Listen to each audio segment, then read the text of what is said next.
আজ বানালাম মেথি শাকের পরোটা। তা এইভাবে মেথি শাকের পরোটা বানালে তেতো ভাবটাও থাকে না, আর বাচ্চারাও খুব ভালোভাবে খেয়ে নেয়।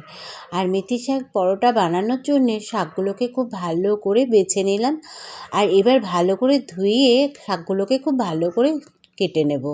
এবার গ্যাসে ফ্রাই প্যান বসিয়ে তেল গরম করতে বসিয়ে দিলাম। এর মধ্যে দিয়ে দিলাম জিরে ফোড়ন, রসুন ফোড়ন, আর দিয়েছি কাঁচা লঙ্কা কুচি।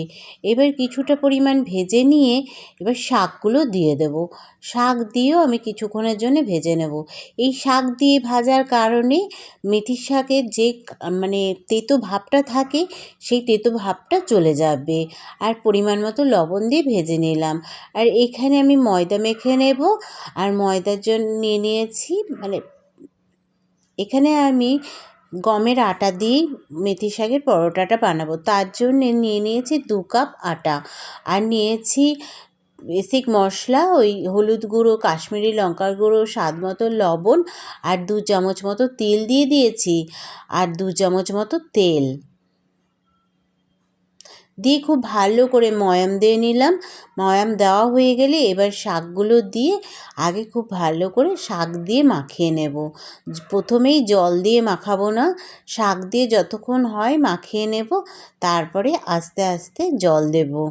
আর এইভাবে একবার মেথি শাকের পরোটা বানিয়ে দেখো, দুর্দান্ত হয় খেতে, দারুণ টেস্টি হয়। এবার ভালো করে আস্তে আস্তে অল্প অল্প করে জল দিয়ে আমি ময়দাটাকে মেখে নেব। মাখা হয়ে গেলে এর থেকে একটা একটা করে লেচি আমি কেটে নেব। এবার কিছুটা পরিমাণ তেল আমি বেলনায় মাখিয়ে নেব। মাখিয়ে একটা করে লেচি দিয়ে আমি বেলে নেব। এখানে আমি ত্রিকোণা সাইজের পরোটা বেলেছি, তোমরা চাইলে গোলও করতে পারো, কিন্তু ত্রিকোণা সাইজের পরোটা বেললে আর ভাজলে দারুণ ক্রাঞ্চি হয় ভাবটা। এই দেখো বেলে নিচ্ছি, এবার একটা একটা করে ভেজে নেব। এদিকে আবার দেখো এইভাবে বেলে নিলাম। তোমরা চাইলে গোলও করতে পারো। এবার গ্যাসে ফ্রাই প্যান বসিয়ে দিয়ে পরোটা দিয়ে এবার এপিঠ ওপিঠ ভালো করে সেঁকে নেব। সেঁকা হয়ে গেলে ওপর দিয়ে তেল দিয়ে দেব। তেল দিয়ে এরম করে বুলিয়ে দেব, তাতে তেলটাও কম লাগে আর ভাজাটাও খুব ভালোভাবে হয়ে যায়। এক পিঠ ভাজা হয়ে গেলে আবার অপর পিঠ ঘুরিয়ে নিয়ে আবার কিছুটা তেল দিয়ে এরকম চেপে চেপে ভেজে নিলেই তৈরি হয়ে যাবে মেথি শাকের পরোটা।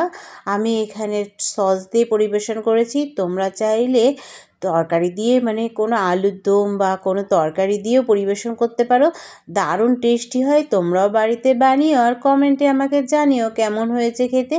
আজকের মতো টাটা। ভিডিও ভালো লাগলে একটা লাইক করে দিও।